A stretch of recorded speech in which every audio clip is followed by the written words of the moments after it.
संतोष देशमुख हत्या प्रकरण आणि खंडणी प्रकरणात जे सगळा आरोप करणारे सुरेश धस आहेत हेच आता आरोपांच्या फेऱ्यामध्ये सापडताना पाहायला मिळत आहेत। कारण राष्ट्रवादीचे बाळासाहेब आजबे यांनी सुरेश धस यांच्यावर अनेक आरोप केल्याचं पाहायला मिळत आहे।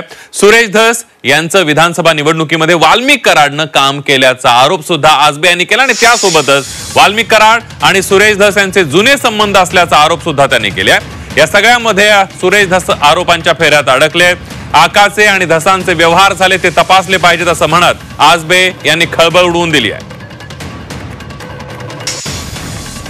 त्या सरपंचाचा मला एक दुपारी फोन आला, मी रात्री परत त्याला फोन केला तर त्यांनी मला असं सांगितलं की वाल्मिक अण्णाचा आम्हाला सगळ्याला फोन आलेत की यांचं सुरेश अण्णाचं काम करा म्हणून, आणि ते त्याला आता ते आकान काय बाकान काहीतरी म्हणतात। आता यांचे सगळे संबंध आहेत, आजचे नाही 10-20 वर्षापासून जे वाल्मिक अण्णाचे आणि सुरेश अण्णाचे संबंध आहेत हे मी तुम्हाला उघड इथं सांगतो। देवस्थानच्या याच्यामधले तुम्हाला सांगतो, श्रीराम देवस्थानची जमीन त्यांनी त्यांच्या कार्यकर्त्याच्या नातेवाईकाच्या नावावर केली, विठोबा देवस्थान, खंडोबा देवस्थान, पिंपळेश्वर महादेव देवस्थान इनाम जमीन कार्यकर्ते व नातेवाईकाच्या नावावर केली।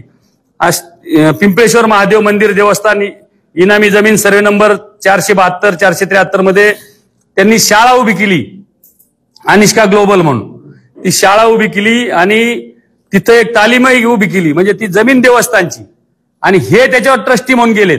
देवस्थानच्या जमिनी मोठ्या प्रमाणात लाटायच्या, गोरगरिबांच्या जमिनी कुठं हे करायचं, त्याची दिशाभूल करायची, ह्या सर्व नंबर तुझा नाही, हे सगळे धंदे आष्टीमध्ये चालले।